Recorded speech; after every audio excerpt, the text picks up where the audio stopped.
There's a difference between working for love or being won over by love. If you're like me, you go home today and you're like, man, I am going to start loving people because I'm a task person.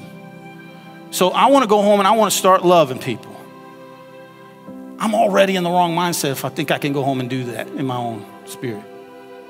So here's what happens. The best way I can go home and love people is to be loved by God. Guys, that's what this passage is about today. Get back to knowing and believing the love that God has for you. Because it is so amazing and so wonderful. It'll win you over again. It'll win you over completely. It'll win you over faithfully and faithfully and faithfully. And this is what I wrote. Jesus is still our one and only Savior. And he saves us completely, perfectly. That's what that word actually means, perfect. It means completely. And he made you. He loves you. You are his little children, and he wants to reclaim you.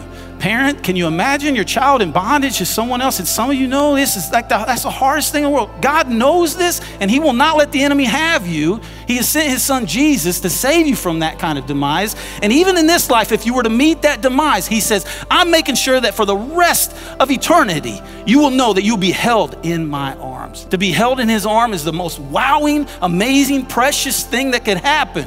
He wants to hold you in his arms right now, and he wants to hold you in his arms forevermore. And not just you, he wants to hold the world in his arms. And he's called you to experience his love so that now you can share it with the world. Beloved, be loved. Know his love. Believe it for yourself. Let him reclaim your heart. And then let him reclaim your purpose to share this love with the world. A love that he did on our behalf and he wants to do for others. It was love that drove him to it. It drove it to him then. It drives him to it now. And love drives him to it for eternity because God is love.